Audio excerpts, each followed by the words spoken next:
একটা বড়দের সব রমজান মাসে একটা নফল, রমজান মাসে একটা বড়দের সব। এই যে সবের কথা ঘোষণা করেন, এটা কি রমজানের গুরুত্বের কারণে নাকি কোরআন নাযিল হওয়ার কারণে? কোরআন নাযিলের কারণে কিন্তু রমজানের এত গুরুত্ব বেড়ে গেছে। এবং এই রমজান মাসে একটা রাত্রি আছে, যে রাতটা হাজার মাসের চেয়ে শ্রেষ্ঠ। সেটা কোন রাত? কদরের রাত। ইন্না আনজালনাহু ফি লাইলাতিল কদর। নিশ্চয়ই আমি কোরআন থেকে কদরের রাত্রিতে নাযিল করেছি। আর কদরের রাত্রিতে নাযিল করার কারণে কদর রাতটার মর্যাদা কত বেড়ে গেছে? 1000 মাসের সমান সব বলা হয়েছে। যেই কোরআন নাযিলের কারণে রমজান মাসের এত গুরুত্ব বেড়ে গেল, আমরা সেই কোরআন নিয়ে কিন্তু চিন্তা ভাবনা এত কিছু করি না। আমরা রমজান মাসে আসতেছে ভালো করে আমরা কিভাবে খেতেছি, কিভাবে আমরা ইফতার করবো, কিভাবে আমরা সেহরি খাবো, কিভাবে আমরা রাতে ডিনার করবো, বিরাট আয়োজন করার প্রস্তুতি নেই। কিন্তু রমজান মাস সেই কারণে গুরুত্ব পাবে, কোরআনের কারণে, সেই কোরআনটাকে নিয়ে আমরা কত গুরুত্ব দিয়েছি। এখন আমি যদি এখানে বলি যে আমরা কোরআনটা ভালো করে শুদ্ধ করে তেলাওয়াত করতে পারি কিনা, অনেকে বলবেন যে আমি কোরআন তেলাওয়াত শুদ্ধ করে পারি না। কোরআন তেলাওয়াত যদি আমার শুদ্ধ না হয় তাহলে কি নামাজ হবে? হবে না।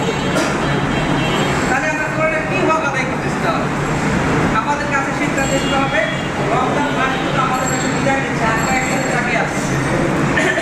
রমজান মাসে হক আদায় করতে হয়, আমাদের কোরআনটাকে বিশুদ্ধ তেলাওয়াত শিখতে হবে। আমরা পারবো কিনা? আজকের পর থেকে আমাদের চিন্তা হবে যে আমরা যতদিন পর্যন্ত কোরআন তেলাওয়াত আমাদের শুদ্ধ না হয়, আমরা কোরআন তেলাওয়াতটা খুব দ্রুত কোনো সময়ের মধ্যে শুদ্ধ করে ফেলবো। এই ক্ষেত্রে যদি আপনাদের কোনো মন্দির লাগে, গাড়ি লাগে, কোনো টিচার লাগে, সেটার ব্যবস্থা আমরা করি। কিন্তু আপনাদের কি করতে হবে? আমাদের এই যে আবেগ জামালতের ভাই খুব সুন্দর করে কোরআন তেলাওয়াত শেখায়, আপনারা শিখতে পারেন। নিজেও বলছি, শুধুমাত্র কোরআনটাকে তেলাওয়াতের মধ্যে সীমাবদ্ধ রাখতে হবে না, এই কোরআনটাকে কি করতে হবে? অধ্যয়ন করতে হবে। আজকে আমরা সূরা ফাতিহা কি করতেছি আমরা জানি না, সূরা নাসে কি করতেছি আমরা জানি না, সূরা ফালাকে কি করতেছি আমরা জানি না, কিন্তু আমরা কিন্তু তেলাওয়াত করতেছি। এই যদি আমাদের জানতে হয় তাহলে কোরআনটাকে আমাদের অধ্যয়ন করতে হবে। প্রতিদিন কোরআনের আয়াত অধ্যয়ন করতে হবে। কারণ হচ্ছে বোতলের ভিতরে যদি মধু রেখে আপনি যত সারা যদি করেন স্বাদ পাবেন না, পাবেন না। ঠিক ততভাবে কোরআনটাকে যদি আমরা অনুধাবন করতে পারি, বুঝতে পারি এবং সেটা যদি আমরা হৃদয়ঙ্গম করতে পারি, তাহলে কিন্তু আমরা কোরআন থেকে আমরা মজা পাচ্ছি। কোরআন আপনাকে মজা দিবে।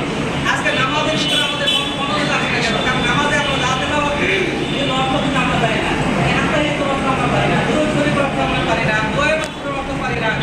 ربنا تقبل منا إنك أنت السميع العليم وتب علينا يا مولانا إنك أنت التواب الرحيم اللهم أجرنا من النار اللهم أجرنا من النار اللهم أجرنا من النار اللهم إنك عفو كريم تحب العفو فاعف عنا يا رب العزة يا أرحم الراحمين। আমরা সবাই গুনাহগার মওলা, সম্ভবত সবচেয়ে বড় গুনাহগার আমি আল্লাহ। হে আল্লাহ, তুমি আমাদেরকে ক্ষমা করো। আয় আল্লাহ, রমজানের এই ক্ষমার 10 দিন, আজকে তার 4র্থ দিবস। আয় রাব্বুল আলামিন, আজকের দিনে তুমি যাদেরকে ক্ষমা করে দিবে তাদের মধ্যে আমাদের নামগুলো তুমি লিখে নাও।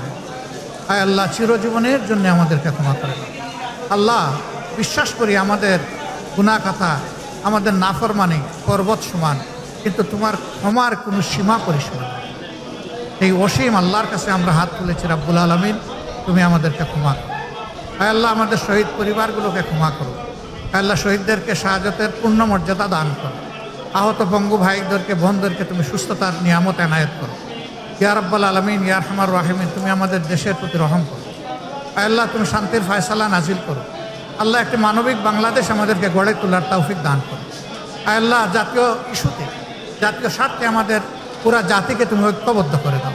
আল্লাহ, সব ধরনের ফেসিবাদের বিরুদ্ধে এই জাতিকে মাবুদ মজবুত প্রাচীর গড়ে তোলার তৌফিক এনায়েত করো। আল্লাহ, আজকের এই মজলিসে যাকে তোমার মায়া লাগে, যাদেরকে তোমার পছন্দ হয়, তার এবং তাদের ওসিলায় তুমি আমাদের দোয়াকে কবুল করে নাও। রব্বানা তাকাব্বাল মিন্না ইন্নাকা আনতাস সামিউল আলিম ওয়া তুব আলাইনা ইয়া মাওলানা ইন্নাকা আনতাত তাওয়াবুর রাহিম। সুবহানা রাব্বিকা রাব্বিল ইজ্জাতি আম্মা ইয়াসিফুন ওয়া সালামুন আলাল মুরসালিন ওয়াল হামদুলিল্লাহ।